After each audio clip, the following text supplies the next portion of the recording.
My name is Madison, and if you had told me 2 years ago that I would one day have my own parents arrested, I would have laughed in your face.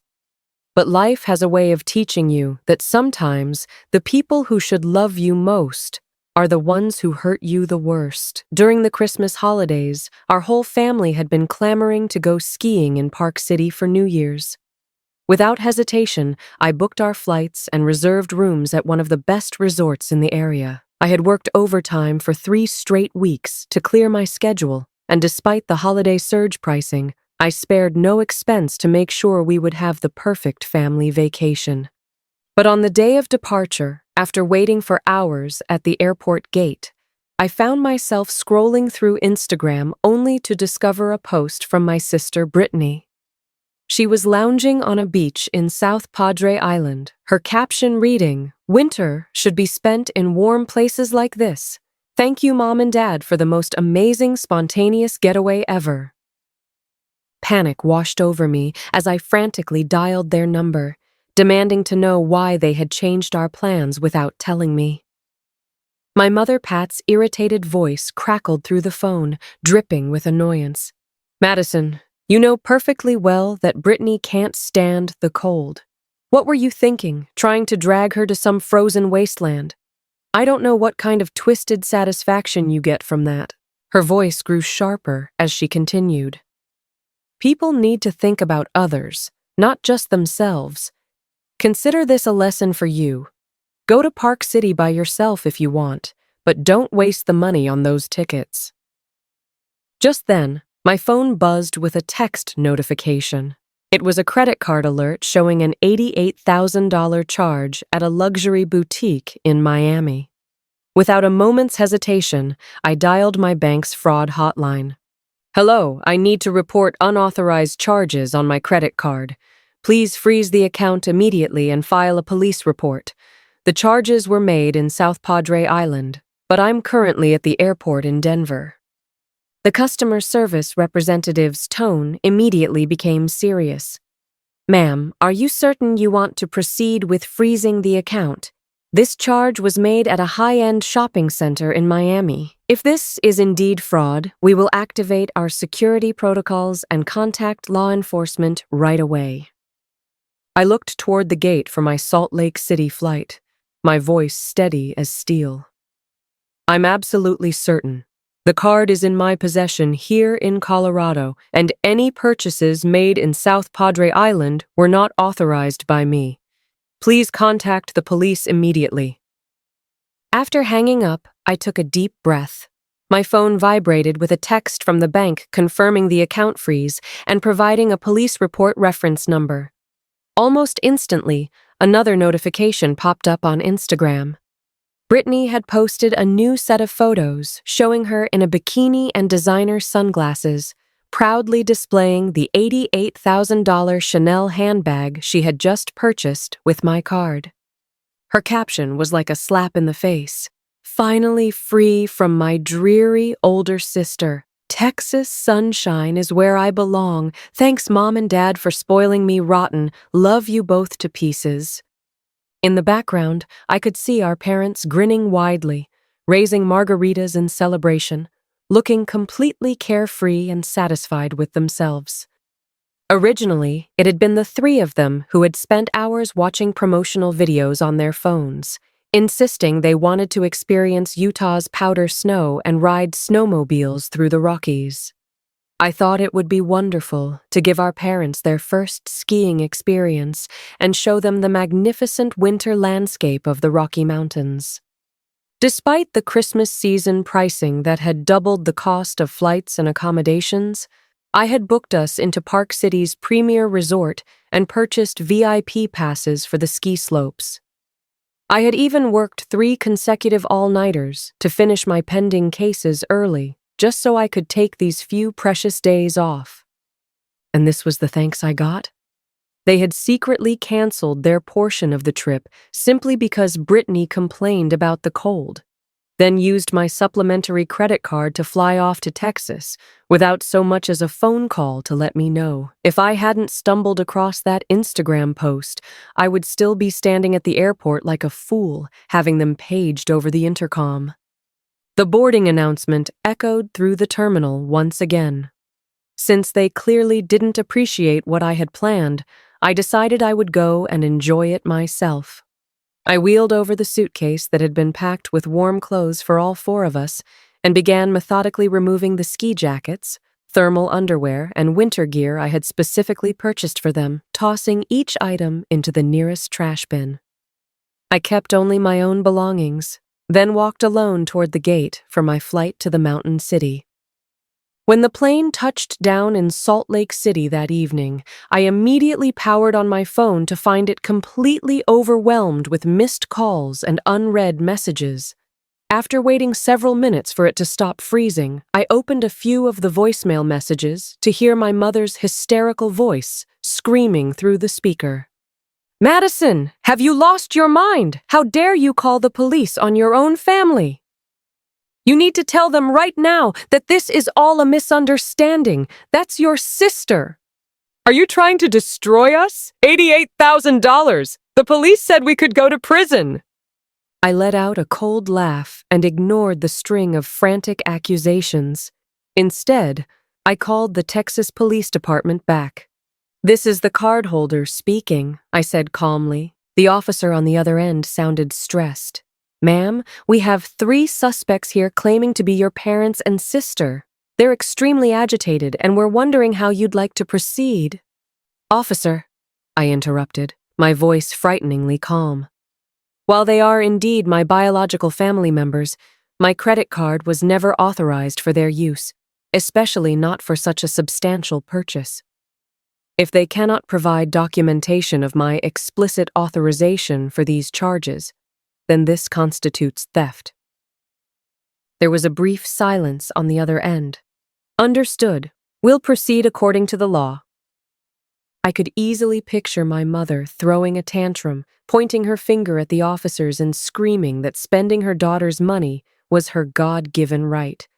But the law doesn't care about family drama. When it comes to major credit card fraud, even relatives need the cardholder's forgiveness to avoid prosecution. After ending the call, I took a taxi directly to Park City's historic Main Street.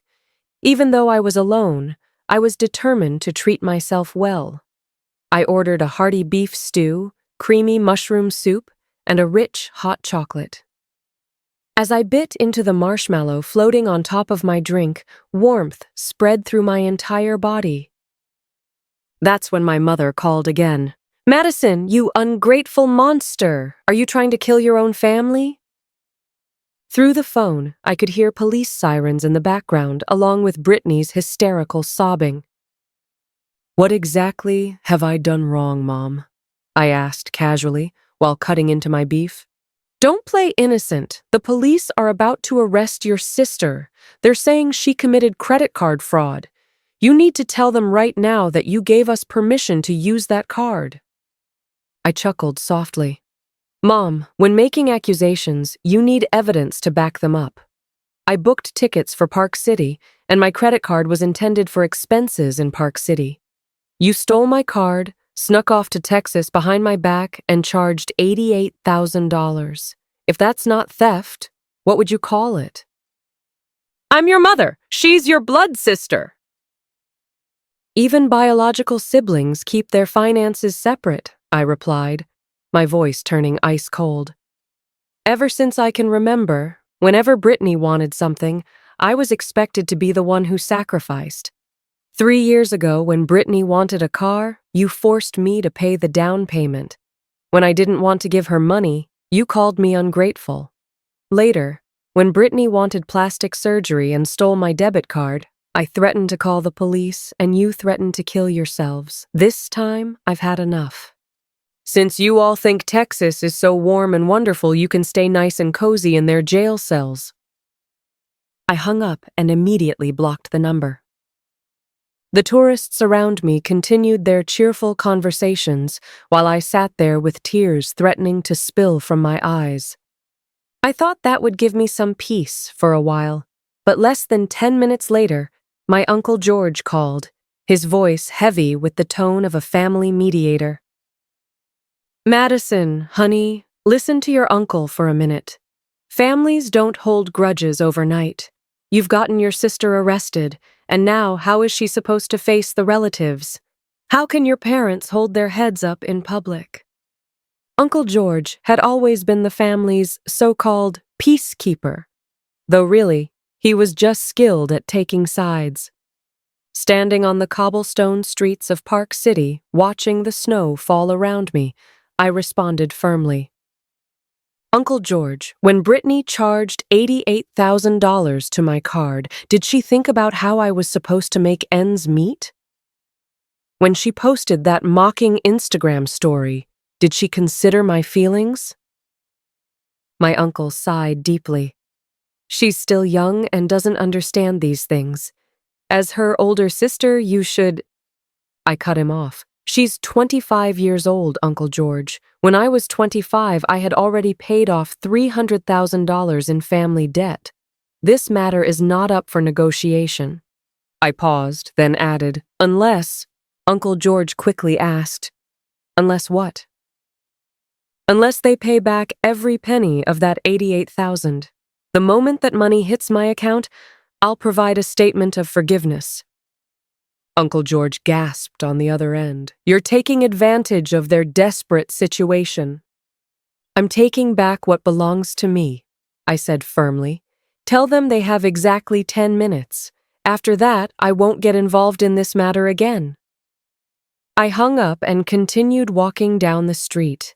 The lights, reflecting off the snow in the mountain valley, were absolutely beautiful, like something from a fairy tale. I took a selfie and posted it to Instagram with the caption, "The snow in Park City is beautiful, though people's hearts might not be." 5 minutes later, my Venmo account chimed with a notification. Payment received, $88,000. Apparently, saving their precious princess was worth draining their entire savings. Looking at the account balance, I felt absolutely nothing. My father called immediately, his voice clearly angry. The money's been transferred, now call the police and fix this mess. Let me speak to Brittany, I said calmly. After a moment, I heard Brittany's voice, choked with tears, but filled with unmistakable hatred. Madison, are you satisfied now? Just you wait. I'll be waiting, I laughed. Oh, and since that handbag can't be returned anyway, you might as well keep it. After all, you've paid for it now. Just make sure to keep the receipt. It's proof of your stupidity. I spent a full 5 days in Park City, skiing, viewing ice sculptures, enjoying local cuisine, and soaking in hot springs. During those 5 days, I didn't answer a single call from home. When my vacation ended, I finally returned home with my luggage. As I opened the door, a heavy atmosphere of tension hit me immediately.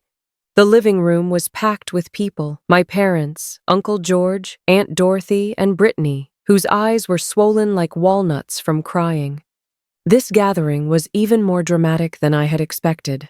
I had barely finished changing my shoes when a coffee mug shattered at my feet. The fragments scattered everywhere, and one piece cut my ankle, causing a thin line of blood to appear. How dare you come back?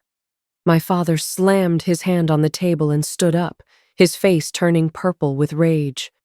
You sent your own sister to jail and forced us to beg for money to bail her out. You're nothing but an animal. We should have strangled you at birth. I looked down at the ceramic fragments by my feet. It was the mug I had bought him last payday as a gift, costing over $50. Now it was worthless, shattered into pieces. I stepped around the broken ceramic and walked to the center of the living room, pushing my suitcase aside. This house belongs to me. Why shouldn't I be allowed to come home? You still dare to talk back? My mother lunged forward to slap me, but I caught her wrist firmly. In the past, I would have closed my eyes and accepted the blow, then hidden in my room crying. But now, looking at her twisted, furious face, I only felt amused. Mom, think carefully before you try that again. I'm currently the only source of income in this household. If you injure me, who's going to pay the utilities? Who's going to cover your living expenses? This is outrageous! Absolutely outrageous! Uncle George banged his walking cane on the floor. Madison, how dare you speak to your elders this way? Have you no respect whatsoever? Respect? I looked coldly around the room at these so-called relatives. When Brittany stole my credit card, did any of you talk to her about respect? When you forced me to pay for her mistakes, did you mention respect then? Now you want to lecture me about respect? Isn't that a bit late? Brittany, who had been huddled in the corner of the sofa, suddenly burst into hysterical screaming. Sister, why are you treating me this way? All I wanted was to buy a handbag. You make so much money every month. What's wrong with me spending a little? I was going to pay you back eventually. Why did you have to be so cruel? She sobbed as if she were the victim of some terrible injustice. Aunt Dorothy immediately wrapped her arms around Brittany, protectively. Oh, you poor child. You must have been so frightened. Don't worry, your aunt will make sure you get justice. She then pointed an accusing finger at me. Madison, look what you've done to your sister. She's just a young girl. Couldn't you have been a little more understanding? She's 25 years old, Aunt Dorothy, not 2.5. Besides, the money I earn comes from working day and night overtime. Why should I hand it over to her? Because I'm your sister, Brittany shouted. Mom and Dad said what's yours is mine. When you get married and move out, I'll be the one taking care of this family.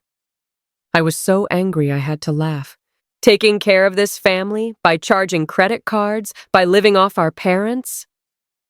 Since you're supposedly going to be the pillar of this household, that's perfect. I pulled out a stack of bills from my purse and slammed them on the coffee table. These are last month's electricity, gas, homeowner association fees, and Dad's medical expenses, plus Mom's supplement costs. Along with their living expenses, it comes to exactly $10,000. Since you're the future head of this family, you can start paying now. The room fell completely silent. Brittany's crying stopped abruptly as she stared at the bills in shock. My parents' faces went pale. They had grown so accustomed to me quietly handling all the expenses that they had never realized how much all these small costs added up to. What's wrong? No money? I asked mockingly. Just a minute ago you were acting so tough. Where's all that confidence now? If you can't pay, then shut up. I gathered the bills and headed toward my room. Starting today, I won't contribute another penny to this household. Since you all think I'm heartless, let me show you what real heartlessness looks like. Behind me, my mother began wailing dramatically. What a curse! How did I raise such an ungrateful daughter? I slammed my bedroom door shut and locked it. Leaning against the door, I listened to the curses and accusations coming from the living room, but my heart felt strangely calm. From that day forward, our house was trapped in an eerie Cold War. The kitchen no longer had hot, home-cooked meals waiting for me when I got home. I simply ate dinner at the office before returning, or ordered takeout to eat in my room. On the third night, I heard arguing in the living room. Why did the power go out? It's so hot, Brittany was complaining. Did a circuit breaker trip? My father asked. No, it's a past due notice. My mother was looking at her phone frantically. I just got a text saying we owe over $100. Then pay it. I don't have any money left. Last time when we had to scrape together money to bail out Brittany, I withdrew all my retirement savings. Silence. Dead silence filled the house. I was in my room wearing noise-canceling headphones, listening to music, but I could still faintly hear the knocking on my door. Madison, Madison, come out here. My mother was pounding on my door. The power's been cut off. You need to pay the electric bill right now. I removed my headphones, walked to the door, and spoke through it. I don't have money. How can you not have money? You just got paid. That's my money, not yours, I replied flatly. Isn't Brittany home? Tell her to pay it. She can return that handbag, and then she'll have the money. I heard kicking sounds against the door. Madison, don't go too far. Are you trying to make us die of heat? A calm mind keeps the body cool, I responded, then went to spend the night at a hotel. The next morning, when I returned home to get ready for work, I found all three of them sitting on the sofa with dark circles under their eyes, empty instant noodle containers scattered on the coffee table. Brittany glared at me with pure hatred. Madison, well done. I smiled back at her. Thank you for the compliment. When I arrived at the office, the human resources manager immediately called me in for a meeting. Madison, someone has filed a complaint against you, claiming you're guilty of elder abuse and neglecting your family's basic needs. My heart sank. Brittany had played a dirty trick, knowing how much I valued this job, and was trying to destroy my reputation. The manager handed me her phone, showing a post on a local community forum.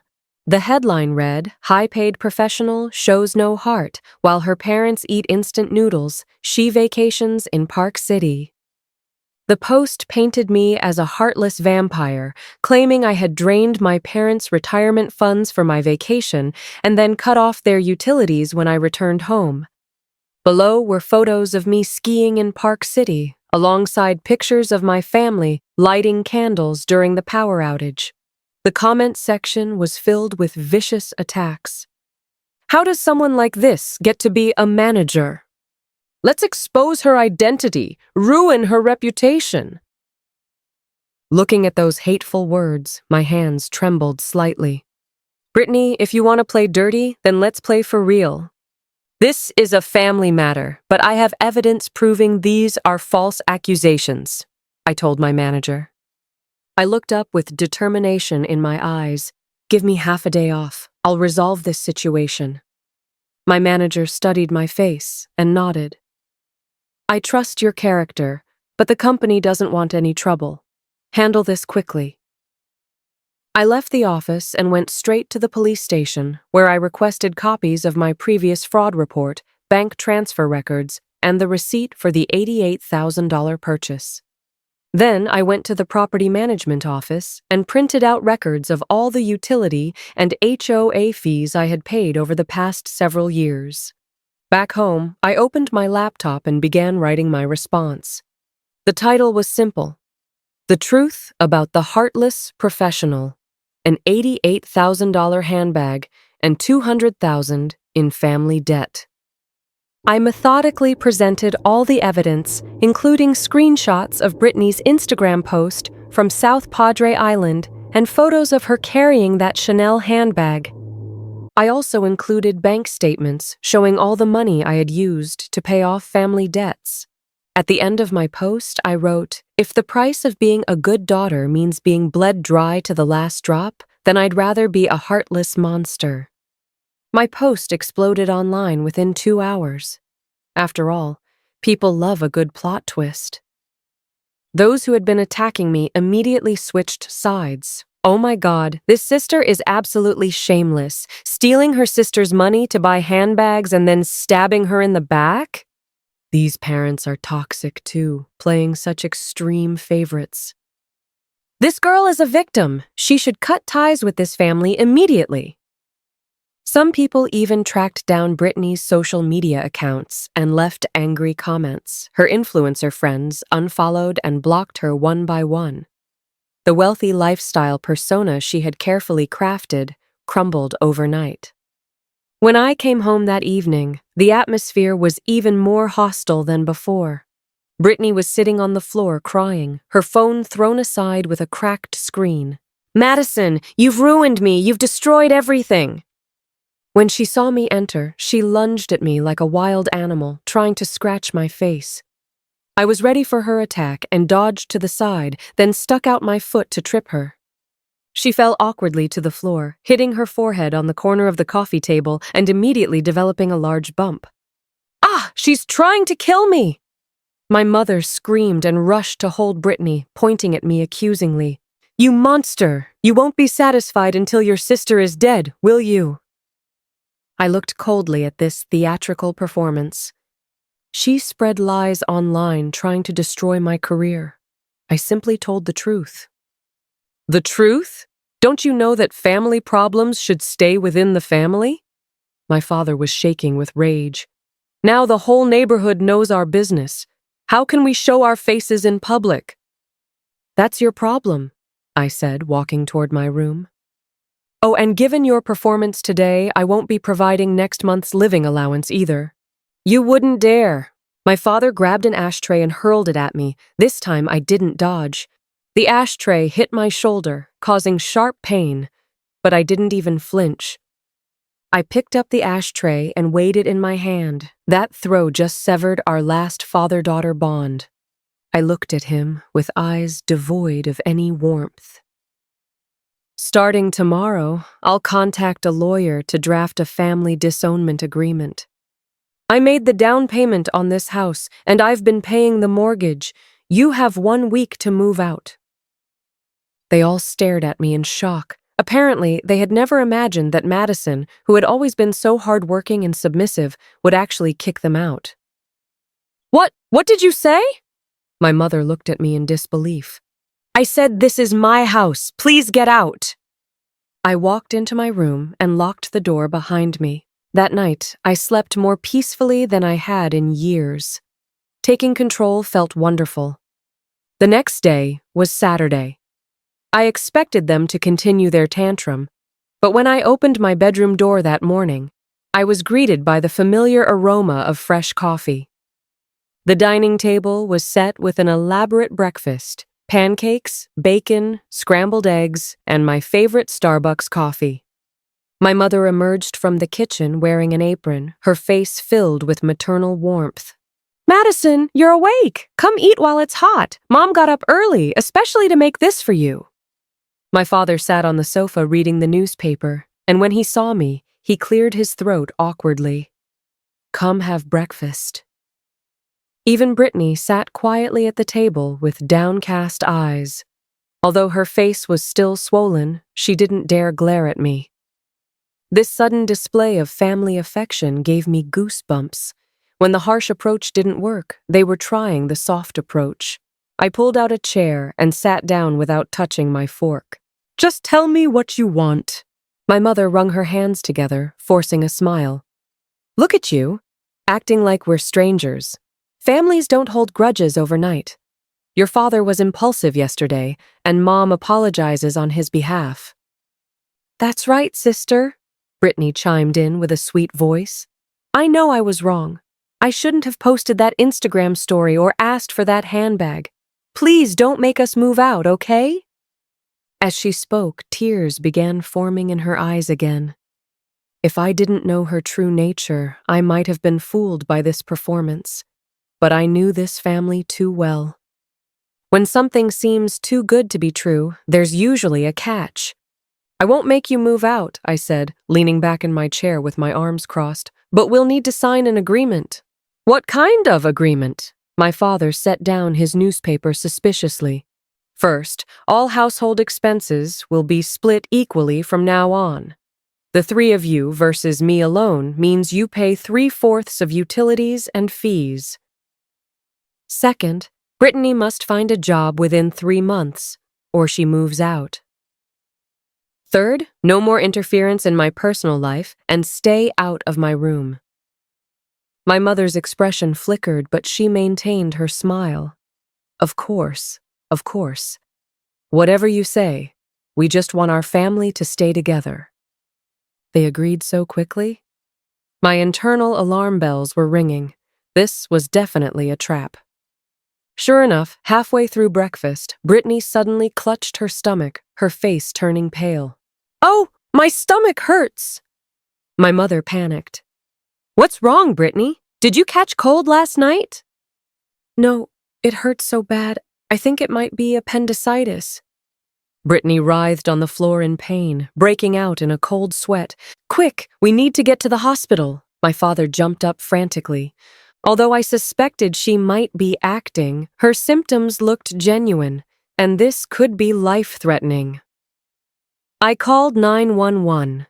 At the hospital, After a series of tests, the doctor confirmed acute appendicitis requiring immediate surgery. The surgery and hospital stay would cost over $10,000. At the payment window, my mother looked at me helplessly. "Madison, we rushed out so quickly that we didn't bring enough money. Could you cover it for now?" I saw through their plan immediately. This was their strategy. Use Brittany's illness to force me to pay, soften our relationship, and then gradually work their way back into my good graces. Unfortunately for them, this time she was actually sick, which played right into their hands. "I can cover it," I said, taking out my phone. My mother breathed a sigh of relief. "But," I continued, "this money is a loan. We'll need a written agreement." "What, you want a loan agreement to pay for your own sister's medical care?" My father exploded. "No agreement, no payment." I put my phone away. "After all, I'm not the one in pain."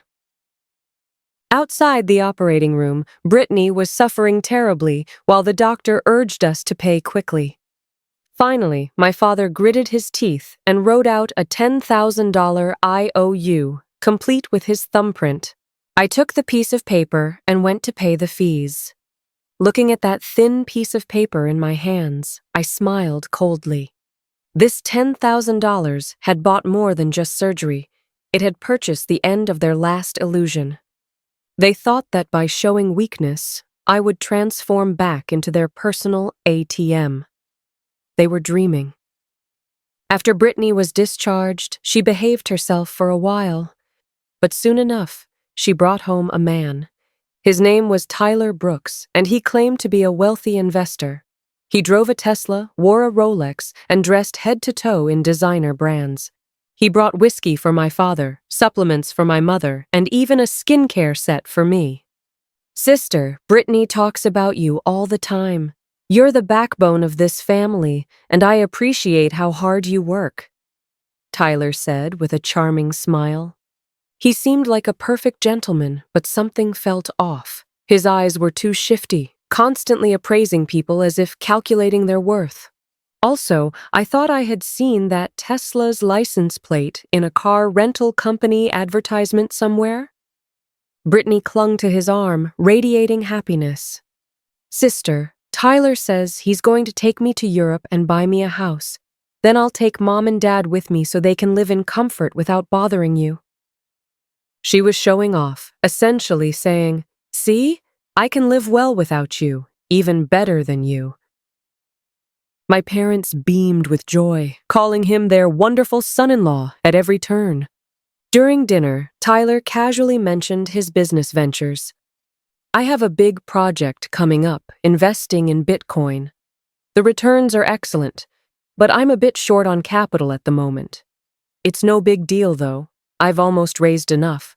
I just need a few $100,000 more," I smirked internally. The fox was showing his tail. This was a classic pig-butchering scam. Only someone as vain and materialistic as Brittany would fall for such an obvious con. I said nothing and continued eating quietly. My mother, however, was intrigued. "A few $100,000? What kind of returns are we talking about?" "About double the investment, returned within a month," Tyler said casually. "Double?" My parents' eyes lit up. Money was exactly what they needed most right now. If they could make a profit, they could finally hold their heads high again. "Oh, it's too bad we're strapped for cash right now." My mother sighed while glancing meaningfully at me. I pretended not to notice and cut into my steak. "Sister, do you have any spare money? Maybe you could invest a little," Brittany asked tentatively. "No money," I replied without looking up. "All my money is tied up in the house, and I still owe the bank." Tyler's eyes flashed with disappointment, but he quickly masked it. "No worries, I'll figure something else out." After dinner, I went to my room and immediately contacted a private investigator friend to look into this Tyler character. 2 days later, the report arrived. Tyler Brooks, real name Tommy Williams, unemployed drifter with a history of fraud convictions. The Tesla was rented, the designer clothes were knockoffs. He specialized in targeting desperate older women and gold diggers through dating apps. Looking at this information, I fell into deep thought. Should I expose him and save Brittany once more? Or I thought about Brittany's mocking Instagram post from South Padre Island. I remembered her gleeful expression when I was being attacked online. I remembered all these years of her bleeding me dry while calling me heartless. If I exposed him now, they definitely wouldn't believe me. They would say I was jealous that Brittany had found a wealthy boyfriend and was trying to sabotage her happiness. It might even tip off the scammer and let him escape. In that case, why not let nature take its course? I wouldn't play the villain, nor would I play the saint. I would simply be an observer, watching greed consume everything. Over the next 2 weeks, our house was filled with an atmosphere of excitement. Tyler became a regular visitor, each time painting grander pictures of his Bitcoin project. My parents were completely brainwashed. They began borrowing money from everywhere. They tried relatives and neighbors, but because of Brittany's previous scandal, everyone avoided them, and no one would lend them money. Finally, they set their sights on real estate, but since this house was in my name, they couldn't touch it. Then they remembered the old family house back in our hometown. It was a property my grandfather had left us. Although run down, it was in a good location and rumored to be scheduled for demolition soon. It was their last safety net. One evening, I overheard them plotting in the living room. "Let's mortgage the old house," Tyler suggested. "We can get about $500,000 for it." "But that's our ancestral property." My father hesitated.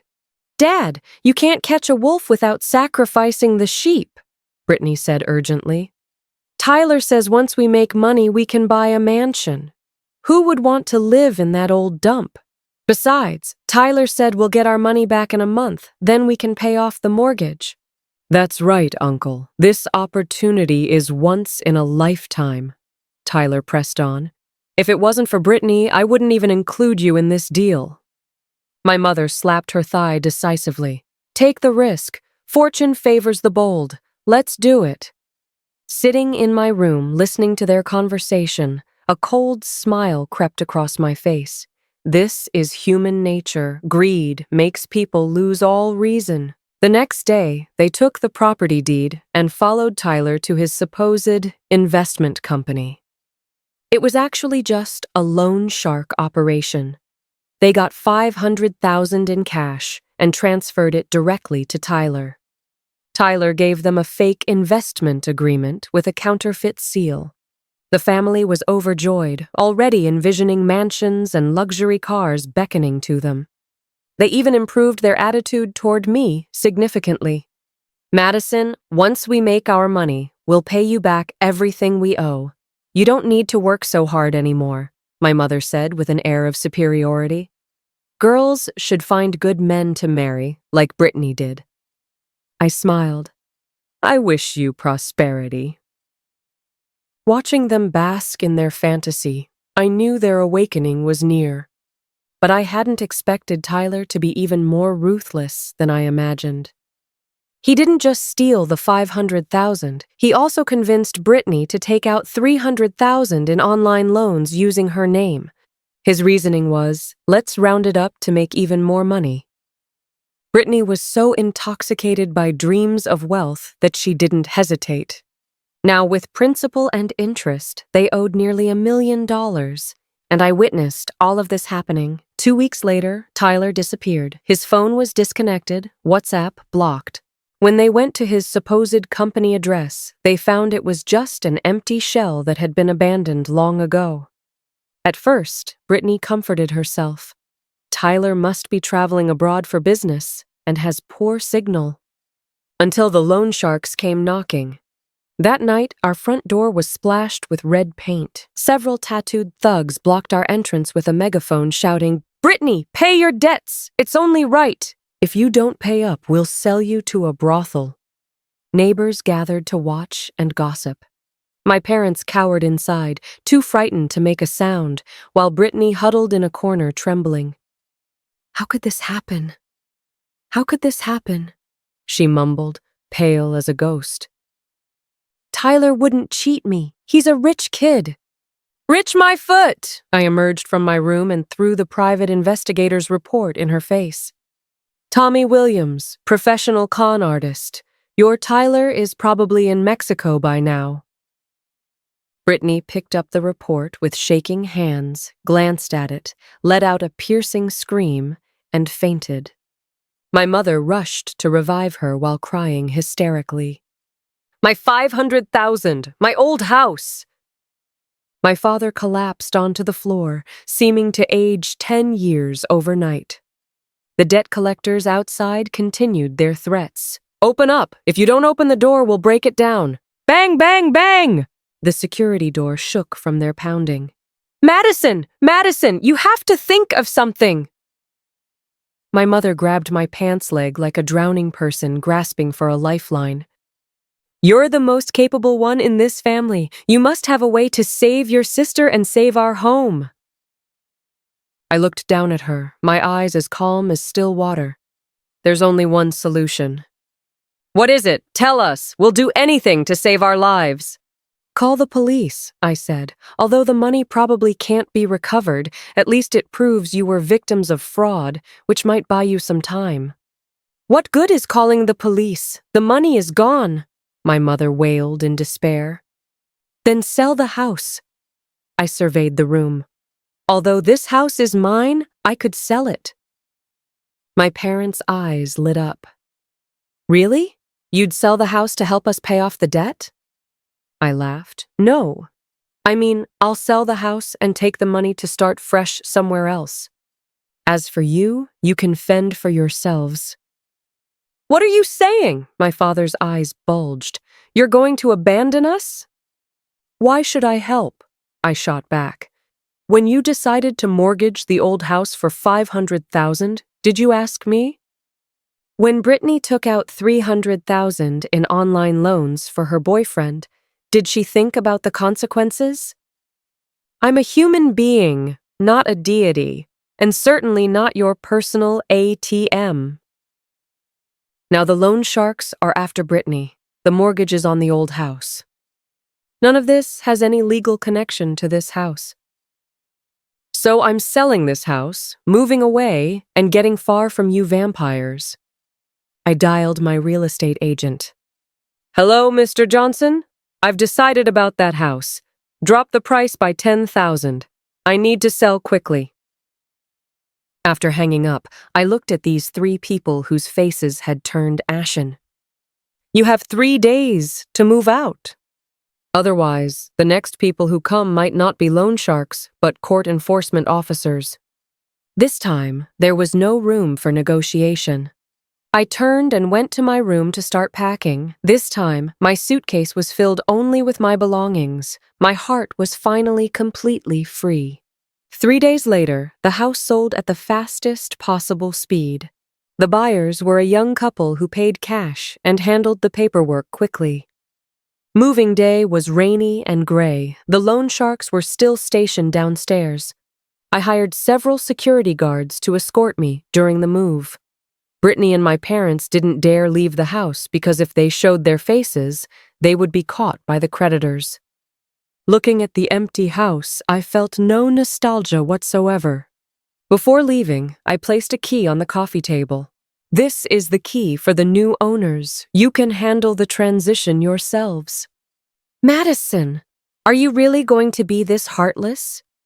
My mother knelt on the floor, clutching desperately at my clothes. "We're the parents who gave birth to you and raised you. Are you just going to watch us die?" Brittany had also cried herself hoarse. "Sister, I was wrong. I was really wrong. Please save me. Those people will beat me to death." Looking at them, I suddenly felt an overwhelming sadness. Even now, they still thought this was heartlessness. They had never reflected on why things had reached this point. "You gave birth to me and raised me?" I crouched down to look directly into my mother's eyes. From childhood, the best food went to Brittany, new clothes went to Brittany, private school went to Brittany. I wore her hand-me-downs, ate leftovers, and constantly heard you say, big sisters should let little sisters have their way. I paid for my own college tuition by working part-time, and after graduation, I sent money home every month. Haven't I done enough? It was your endless greed, your favoritism, that destroyed this family with your own hands. I pried her fingers away from my clothes one by one. As for Brittany, I looked at my once arrogant sister. Adults have to pay for their choices. That $88,000 handbag, those $300,000 in online loans, that $500,000 mortgage. You chose every single one of those paths. You'll have to crawl through them on your knees. I stood up and walked out the door without looking back. Behind me came the sound of heart-wrenching wails, but I didn't turn around. Rain fell on my face, cold and refreshing, yet it made me feel incredibly clear-headed. I got in the car and watched that gradually disappearing neighborhood in my rearview mirror. Later, I heard that the old house was repossessed by the bank. Brittany fled to another state to escape her debts, working at a massage parlor. My parents rented a basement apartment, picking through trash to survive while avoiding loan shark harassment. They blamed each other, accused each other, spending their days in constant arguments. And I moved to a new city, started a new job. Using money from the house sale, I made a down payment on my own apartment. I adopted a cat and planted some flowers. On weekends, I would go jogging in the park or sunbathe on my balcony. No more fighting, no more demands, no more moral blackmail, only peace and freedom. A year later, in winter, I returned to Park City. Same ski slopes, same falling snow, but this time I went alone with a completely different mindset. No anger, only acceptance. In a coffee shop on Main Street, I received a call from an unknown number. It was from the state prison. Ms. Madison, this is the State Correctional Facility. Your sister Brittany has been sentenced to 5 years in prison for participating in money laundering activities. She's requesting to see you. I was stunned. Money laundering? It turned out that Tyler wasn't just a con artist, but the leader of a money laundering operation. Brittany's $300,000 in online loans and some of her subsequent actions had unknowingly helped them launder money. That $88,000 handbag might have been part of the scheme too. After some hesitation, I decided to go. In the visiting room, Brittany had short hair and wore an orange prison uniform, looking gaunt and unrecognizable. When she saw me, a complex emotion flashed in her eyes. "Sister," her voice was hoarse, "you came." "Yes." Looking at her, I felt neither hatred nor pity. "Sister, there's something I want to tell you." She took a deep breath, as if gathering great courage. "Actually, Tyler wasn't someone I found originally." "Then who was it?" "It was Mom and Dad." Brittany smiled bitterly. "They met Tyler on a dating app and thought he was wealthy, so they wanted him as a son-in-law. They knew Tyler was involved in gray area business, but for the money, they made me approach him. That $88,000 handbag was Mom's idea too. She said since you had money, it wouldn't hurt to spend it, and it would test whether Tyler really cared about me." "Then..." She lowered her head as tears fell. "We all got trapped." I listened to this revelation in shock. So the real masterminds behind everything were those seemingly foolish, but actually greedily extreme parents. For money, to climb social ladders, they pushed their own daughter into a pit of fire and bled their other daughter dry. "Sister, I'm sorry." Brittany looked up with pleading eyes. "When I get out, could I come stay with you? I promise I'll behave and get a job." I looked at her for a long moment, then slowly picked up the phone. "Brittany, Some mistakes can be forgiven, but some cracks can never be repaired. Focus on your rehabilitation here. As for when you get out, I stood up, looking through the glass at this once familiar yet strange sister. I think it's better if we remain strangers. I hung up the phone and turned to leave. Behind me came the sound of Brittany desperately pounding on the glass. Walking out of the prison gates, the sunshine outside was blindingly bright. The snow reflected dazzling light. I took a deep breath of the crisp air. My phone vibrated. It was a text from the bank. Salary deposited, $25,000. I smiled. This was real life. Every dollar earned by my own hands carried the warmth of honest work. As for that family, that past, let it be like the ice and snow of Park City. Let it melt completely under the sunlight,